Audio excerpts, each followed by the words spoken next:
ஆண்டவராகிய இயேசு கிறிஸ்துவின் நாமம் மகிமைப்படுவதாக. அசம்பிளிஸ் ஆஃப் காட் மூலமாக வழங்கப்படுகிற இந்த நோ யோர் பைபிள் சீரீஸ்க்கு உங்களை நாங்கள் வாழ்த்தி வரவேற்கிறோம். கர்த்தருடைய வார்த்தைகளை நாம் ஒவ்வொரு நாளும் தியானித்து அவைகளிலிருந்து பல காரியங்களை கற்றுக்கொள்ள கர்த்தர் நமக்கு கிருபை பாராட்டி இருக்கிறார். அவருக்கு சகல துதியும் கனமும் மகிமையும் உண்டாகட்டும். விசேஷமாக இந்த நாளிலும் கர்த்தருடைய வேதத்திலிருந்து இன்னொரு காரியங்களை கற்றுக்கொள்ள கர்த்தர் நமக்கு உதவி செய்வாராக. லூக்கா எழுதின சுவிசேஷம் 22வது அதிகாரம் 32வது வசனத்தை நான் வாசிக்கிறேன். நானோ உன் விசுவாசம் ஒழிந்து போகாதபடிக்கு உனக்காக வேண்டிக் கொண்டேன். நீ குணப்பட்ட பின்பு உன் சகோதரரை ஸ்திரப்படுத்து என்றார். நீ குணப்பட்ட பின்பு, இந்த வார்த்தையை ஆண்டவர் பேதுருவை நோக்கி பார்த்து சொல்லுகிறதை நாம் அறிந்திருக்கிறோம்.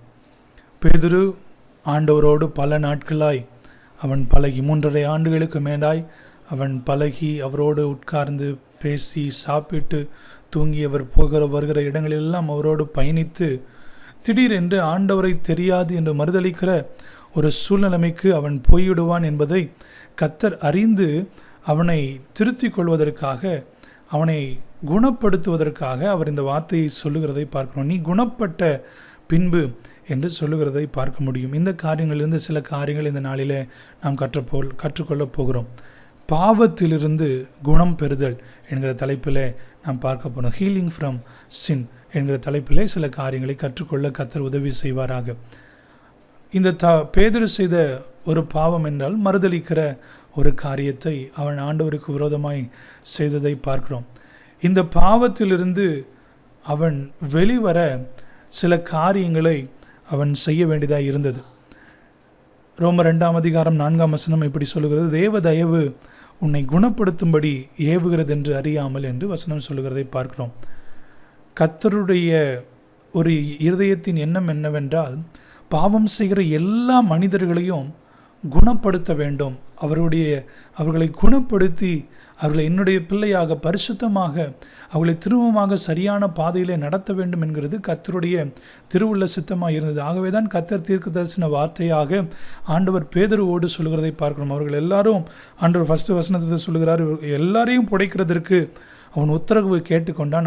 நானும் உன் விசுவாசம் ஒழிந்து போகாதபடி உனக்காக வேண்டிக் கொண்டேன் என்று சொல்லி ஆண்டவர் ஸ்பெஷலாக, மீதி எல்லாரும் அவருக்கு தெரியும் அவர் ஸ்டேபிளாக இருப்பாங்க, ஆனால் இவன் கொஞ்சம் ரொம்ப இடறிடக்கூடாதுன்றதுக்காக ஆண்டவர் இவனை ஸ்பெசிஃபிக்காக சொல்லுகிறதை பார்க்கிறோம். நான் உனக்காக வேண்டிக் கொண்டேன், நீ குணப்பட்ட பின்பு உன் சகோதரை ஸ்திரப்படுத்து என்று சொல்லி அவனை எச்சரிக்கிறதை பார்க்கிறோம். இந்த எச்சரிப்பின் செய்தியை பெற்றுக்கொண்ட பேதுரு அதை கவனிக்காமல் விட்டுவிட்டு அவன் பாவம் செய்து விட்டான்.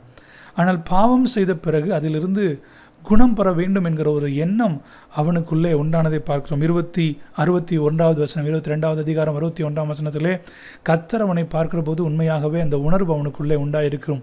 ஆண்டவர் அன்னைக்கு சொன்னாரே, ஆண்டவர் நீ மறுதளிப்பா என்று சொன்னாரே என்னோடு, அதனால் கேட்காமல் போய்விட்டனே என்கிற ஒரு உள் உணர்வு அவனுக்குள்ளே இருந்திருக்கும். ஆகவே தான் 62ஆம் வசனத்தில் அவன் செய்கிற சில காரியங்கள் இந்த நாளில் நாம் தியானித்து இந்த பாவத்திலிருந்து வெளிவர குணப்பட கர்த்தர் நமக்கு உதவி செய்வாராக.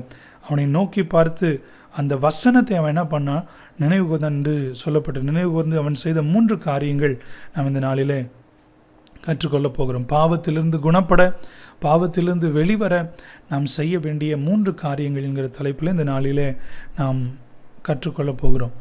முதல் ஒரு காரியம் 62ஆம் வசனத்தின் முதல் பகுதி சொல்லப்பட்டிருக்கிறது, வெளியே போய் என்று சொல்லப்பட்டிருக்கிறது. அவன் இருந்த சூழ்நிலைமை எப்படிப்பட்ட சூழ்நிலைமை? சுற்றிலும் ரோமானியர்கள், இயேசுவுக்கு விரோதமாக இருந்த ஒரு கூட்டம். அங்கே இவன் போய் அவன் இருக்கிறதை பார்க்கிறோம். நாம் இந்த வகையில் புரிந்து கொள்ள வேண்டும். ஆண்டவருடைய அன்பின் மிகுதினாலே அவன் தூரமாய் பின்பற்றி போனான். அது ஒரு பக்கம் இருந்தாலும் இப்பொழுது ஆண்டவர் ஏற்கனவே சொல்லிட்டார், நீ என்னை மறுதளிக்க போகிறேன்னு சொல்கிறார். இப்போ இந்த சூழ்நிலை எப்படிப்பட்ட சூழ்நிலைனா, இவனை பாவத்திற்குள்ளாக தள்ளுகிற சூழ்நிலை. அந்த வேலைக்காரி அவனிடத்தில் பேசுகிற போது இவன் என்ன பண்ணுகிறான், அவன் பாவம் செய்ய ஆரம்பிக்கிறான். இவன் ஃபஸ்ட்டு மறுதளித்த உடனே அந்த இடத்த விட்டு என்ன பண்ணியிருக்கலாம், வெளியே வந்திருக்கலாம், வெளியே போயிருக்கலாம். ஐயோ இந்த இடத்துல இருந்தால் நான் என்ன பண்ணுறேன், மறுதளிக்கிறேன், ஆகவே நான் என்ன பண்ணக்கூடாது, இருக்கக்கூடாதுன்னு சொல்லி அவன் வெளில போயிருக்கலாம்.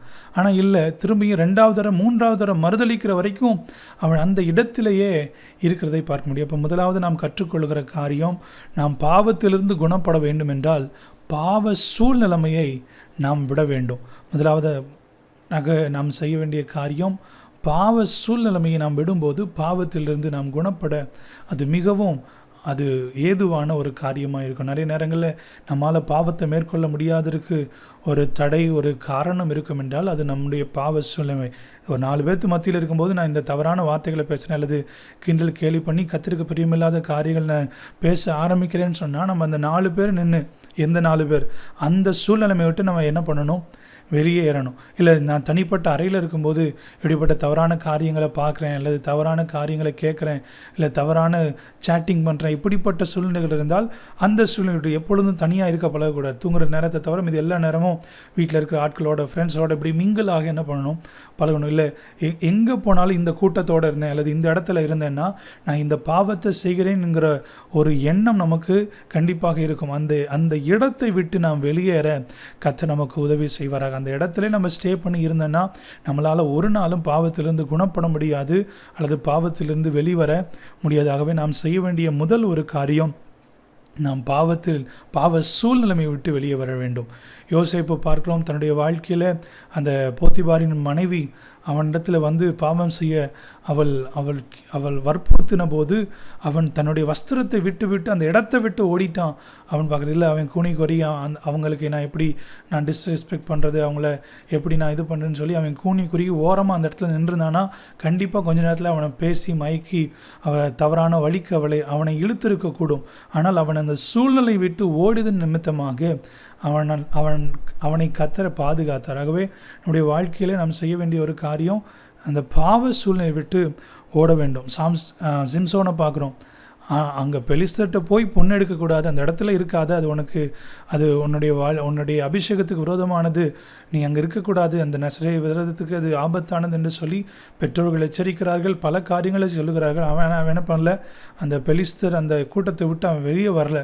ஆகவே அந்த பெலிஸ்தர் அந்த கூட்டம் அவனுக்கு பாதிப்பு, அவனுடைய வாழ்க்கை அபிஷேகம் அவனை விட்டு போகிறது, கர்த்தர் அவனுடைய வாழ்க்கையை விட்டு விலகுகிறதற்கு அது காரணமாய் அமைந்து விட்டதை பார்க்கணும். நம்ம பாவ சூழ்நிலைமையில், பாவ மனிதர்கள் இருக்கிற அந்த சூழ்நிலைமையிலேயே நாம் இருந்து கொண்டே இருந்தோம் என்றால் நம்மால் பாவத்திலிருந்து வெளிவர முடியாது. ஆகவே நம்முடைய வாழ்க்கையை நிதானி பார்த்து, இந்த இடத்துல இருந்தேன்னா நான் பாவம் செய்கிறேன்னா அந்த இடத்தை விட்டு வெளியே வர எனக்கு உதவி செய்யுங்க ஆண்டவர் என்று சொல்லி கர்த்தரிடத்திலே ஒத்தாசி கேட்டு அந்த சூழ்நிலைகளை விட்டு வெளியேற கர்த்தர் நமக்கு என்ன பண்ணுவாராக, உதவி செய்வாராக.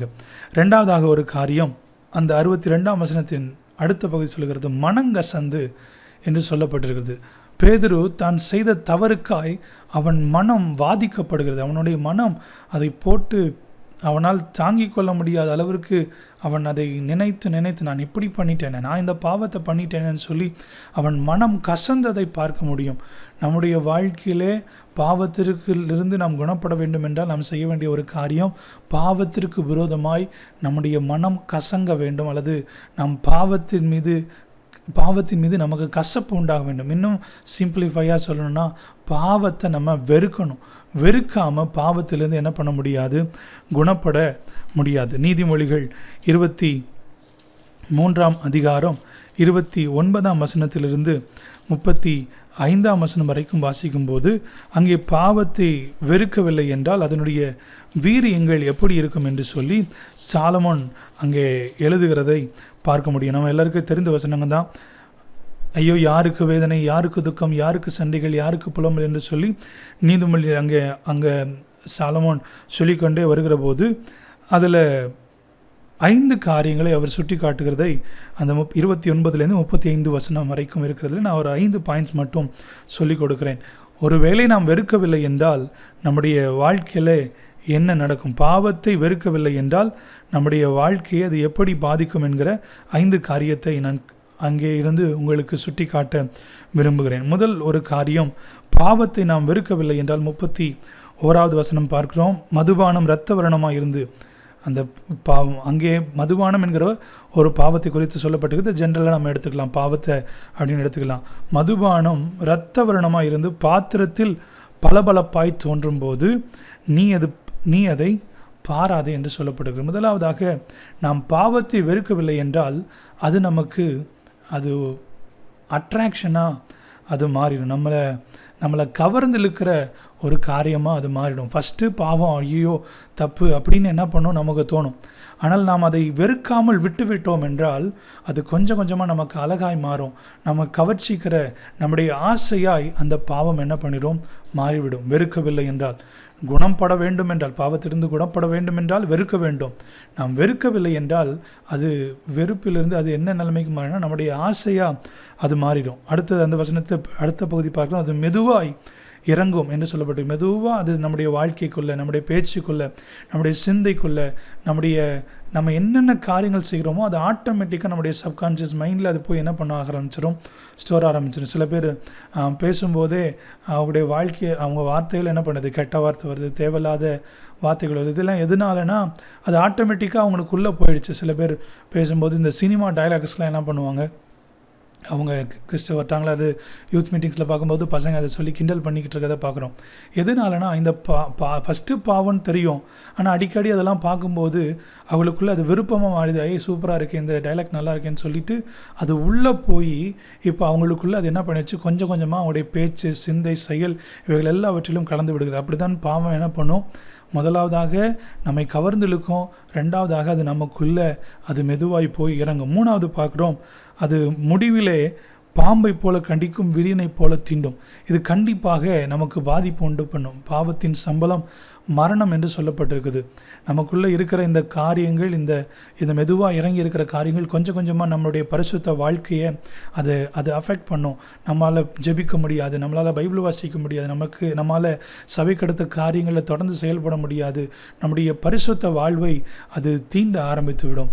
ஆகவே அது நம்மளுடைய வாழ்க்கையை அஃபெக்ட் பண்ணி நம்மளை மோசமான நிலைமைக்கு நேராக இது என்ன கொண்டு போயிடும், இழுத்து கொண்டு போய்விடும். அதே தொடர்ந்து நாம் செய்து கொண்டே இருப்போம் என்றால் உள்ளது 34ஆம் வசனத்தில் பார்க்கிறோம், நீ நடுக்கடலிலே சயனித்திருக்கிறவனைப் போலவும் பாய்மரத்தட்டிலே படுத்திருக்கிறவனைப் போலவும் இருப்பாய். என்னை அடித்தார்கள், எனக்கு நோகவில்லை, என்னை அறைந்தார்கள், எனக்கு சுரணை இல்லை என்று சொல்லப்பட்டிருக்குது.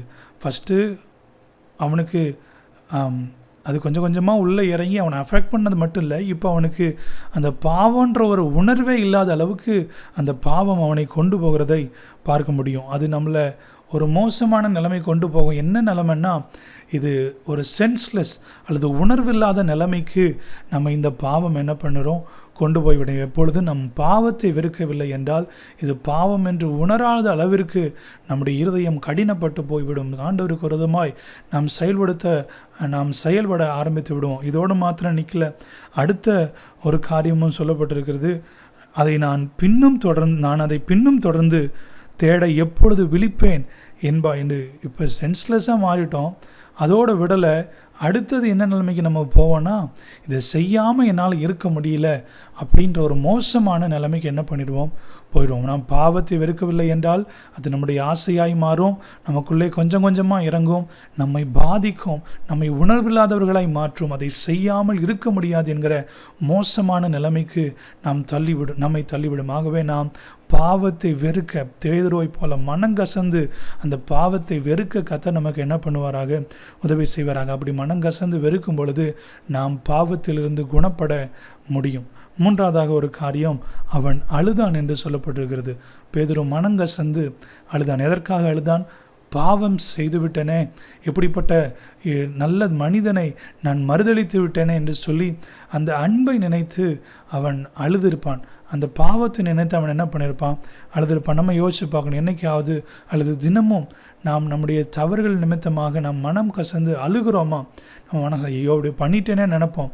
ஆனால் அழுக எல்லாருக்கும் வருமா அப்படின்னா கேள்விக்குறி. ரட்சிக்கப்பட்ட டயத்தில் ஆண்டவரே இப்படி பண்ணிட்டேனே என்ன பண்ணியிருப்போம், அழுதுருப்போம். அதனால் நான் டெய்லி அழுங்கன்னு சொல்லலை. ஆனால் பாவம் செய்கிற போது அப்படிப்பட்ட ஒரு இருதயம் நமக்கு இருக்கிறதா என்று நம்ம யோசித்து பார்க்க வேணும். ஐயோ இன்றைக்கி இவ்வளோ பெரிய தப்பு, ஆண்டவருக்கு பிரியமில்லாத வார்த்தையை பேசிட்டேனேன்னு சொல்லி அந்த இருதயம் நமக்குள்ளே இருக்கிறது என்று பார்க்க முடியும். அழுகிறது எதை சுட்டி காட்டுகிறது என்றால் உண்மையான மனம் திரும்புதல்.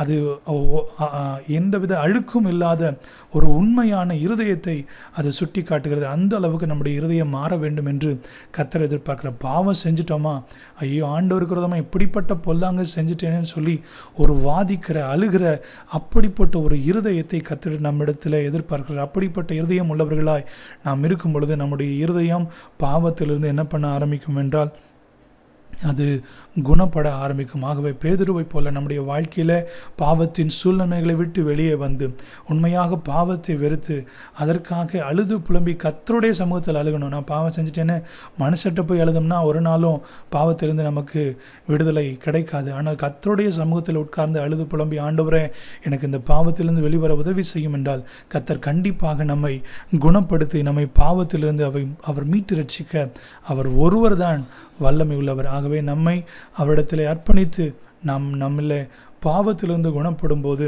கர்த்தர் நமக்கு இம்மைக்குரிய ஆசீர்வாதங்களையும் தருவார். நாம் நித்தியத்திலே போய் சேரவும் கர்த்தர் நமக்கு கிருபை பாராட்டுவார். பேதுருடைய வாழ்க்கையை பார்க்கிறோம். அவன் பாவத்திலிருந்து குணப்பட்ட பிறகு அவன் அநேகரை குணப்படுத்துகிறான். பாவத்தில் இருக்கிற அநேகரை குணப்படுத்துகிறான். ஆண்டவருடைய சாட்சியாய் அவன் வாழுகிறதை பார்க்கிறான். அவனுக்கு மிகப்பெரிய ஆசீர்வாதங்கள் எல்லாம் கர்த்தர் தருகிறார். அதாவது அப்போஸ்தலர்கள் அந்த திருச்சபைக்கு தலைவராய் ஆண்டவர் உயர்த்துகிறதை பார்க்கணும். நீங்கள் பாவத்து மேலே இருந்து நீங்கள் குணப்பட்டு மட்டும் வாழ்ந்து பாருங்கள். உங்கள் வாழ்க்கையில் வேண்டிய எல்லா நன்மைகளும் ஆசீர்வாதங்களையும் ஆண்டவர் அவர் தானாகவே கொண்டு வந்து நம்முடைய வாழ்க்கையில் கட்டளையிடுவார். அதனுடைய அல்டிமேட் முடிவு எங்கே போயிருக்குன்னா நித்தியத்தில் நம்ம போய் ஆண்டவருக்கு முன்பாக நிற்க கர்த்தர் நமக்கு உதவி செய்வார். கர்த்தர் நம் பாவத்திலிருந்து குணப்பட உதவி செய்வாராக. கண்களை மூடி ஜெபிப்போம். நல்ல ஆண்டவரே, விசேஷமாக இந்த நாளிலே கற்றுக்கொண்டபடி நாங்கள் பாவத்திலிருந்து குணம் பெற்று பேதுருவை போல உண்மையாய் வாழ எங்களுக்கு உதவி செய்வீராக. பாவ சூழ்நிலைமைகளை விட்டு பாவத்தை வெறுத்து பாவத்திற்காக கர்த்தருடைய சமூகத்தில் அழுது புலம்பி மனம் திருந்தி ஆண்டவரை நாங்கள் குணப்பட்டு வாழ எங்களுக்கு அனுக்கிரகம் செய்யும். உடைய திருக்கரங்களில் அர்ப்பணிக்கிறோம். இயேசுவின் நாமத்தில் எங்கள் ஜெபங்களை எடுக்கிறோம் எங்கள் நல்ல பிதாவே. ஆமேன், ஆமேன், ஆமேன்.